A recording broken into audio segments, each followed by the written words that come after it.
Hello everyone, welcome back in my channel. तो हाजिर हूँ मैं फिर से एक न्यू इंटरेस्टिंग मोरल स्टोरी के साथ। इस वीडियो में आप इंग्लिश स्टोरी का हिंदी में अनुवाद करना सीखेंगे। इसके साथ ही स्टोरी को रीड करना और इंग्लिश वर्ड्स के करेक्ट प्रोनाउंसिएशन के बारे में भी सीखेंगे।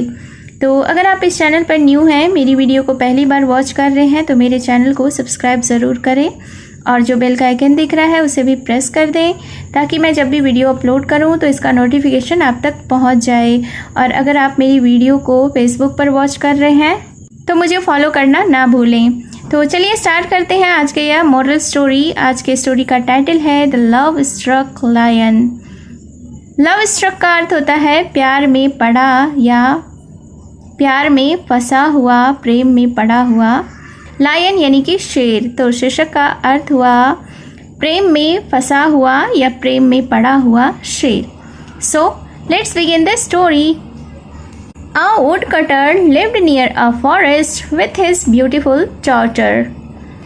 A woodcutter, आ का अर्थ होता है एक, woodcutter यानी कि लकड़हारा, lived यानी कि रहता था, near यानी नज़दीक या पास, a forest एक जंगल के, with his beautiful daughter, with यानी कि साथ, his यानी उसकी, beautiful यानी सुंदर, daughter का अर्थ होता है बेटी या पुत्री।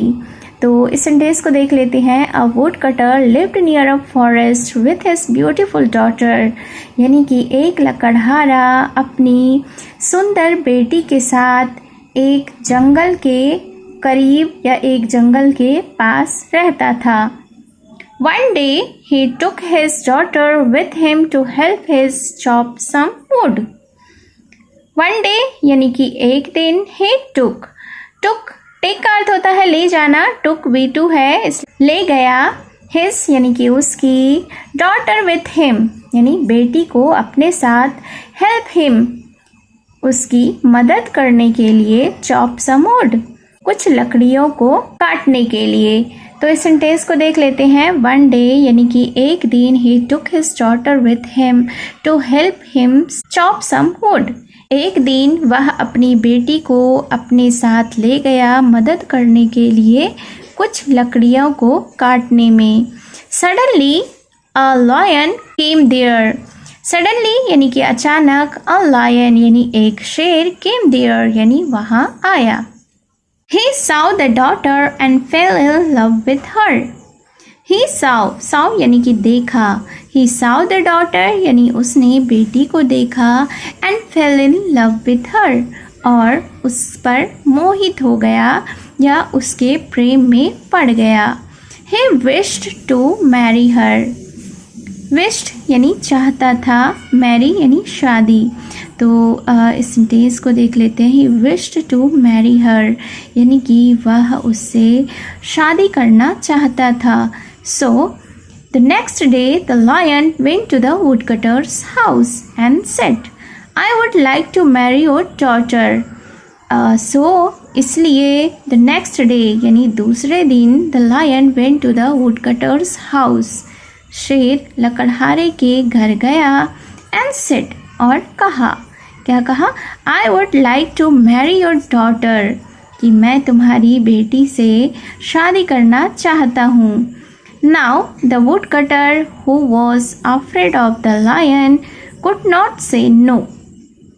नाउ यानी कि अब, द वुड कटर यानी लकड़हारा, who was afraid of the lion जो कि शेर से डरता था, कुड नॉट से नो वह नहीं कह सका। But he had a clever idea लेकिन उसके पास एक चतुर उपाय था। क्लेवर का अर्थ होता है चतुर, आइडिया यानी कि उपाय। He said to the lion उसने शेर से कहा, you may marry my daughter कि तुम मेरी बेटी से शादी कर सकते हो, बट फर्स्ट लेकिन पहले, go and cut your sharp teeth and nails for she is scared of them.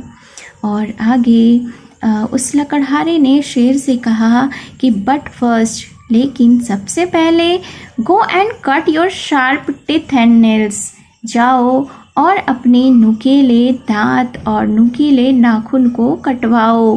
For she is scared of them, क्योंकि वह उससे डरती है। वोकैबुलरीज को देख लेते हैं। शार्प का अर्थ होता है नुकीला, टीथ यानी कि दांत, नेल्स यानी नाखून का अर्थ होता है डरावना, इज स्केयर्ड यानी डरती है, देम यानी उनसे या उन्हें।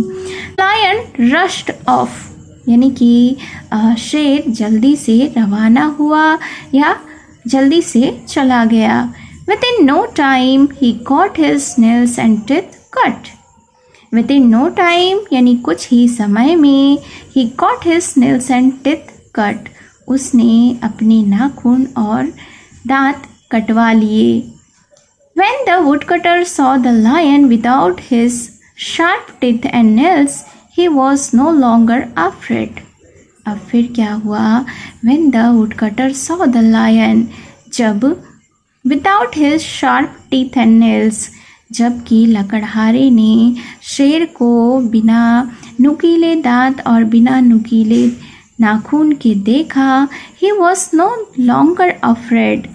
वह डरना बंद कर दिया, यानी कि उसे अब शेर से डर नहीं लगा। Beat the foolish lion and drove him away. Beat यानी कि मारना या पीटना, foolish यानी कि मूर्ख। फिर क्या हुआ? He beat the foolish lion. उसने मूर्ख शेर को मारा, पीटा, and drove him away और उसे भगा दिया। Moral of the story is think before you leap. Leap का अर्थ होता है छलांग लगाना। तो इस स्टोरी से हमें यह सीख मिलती है कि छलांग लगाने से पहले सोचें। So it was the story. उम्मीद है आपको यह स्टोरी पसंद आई होगी। मेरे इस चैनल पर short English stories and moral stories available होती हैं ताकि आप उन्हें सुने और उसके वर्ड्स के करेक्ट प्रोनाउंसिएशन को जान पाएँ, ताकि स्पोकन इंग्लिश आपके लिए ईजी हो जाए। और जो भी स्टोरी मैं लेकर आती हूँ उसमें एडवांस लेवल के वर्ड्स यूज़ हुए होते हैं जो कि इंग्लिश के लिए बहुत ही इम्पॉर्टेंट होते हैं। तो मेरे चैनल पर जाकर वहाँ से चेकआउट कर सकते हैं। थाउजेंड्स ऑफ स्टोरीज़ अवेलेबल है। और कमेंट में ज़रूर बताएं कि आपको यह स्टोरी कैसी लगी, प्रयास कैसा रहा। तो सब्सक्राइब करना ना भूलें, कमेंट करना ना भूलें और फेसबुक पर अगर मुझे देख रहे हैं तो फॉलो करना ना भूलें। तो मिलती हूँ मैं फिर से एक न्यू इंटरेस्टिंग मोरल स्टोरी के साथ। Till then take care and bye bye.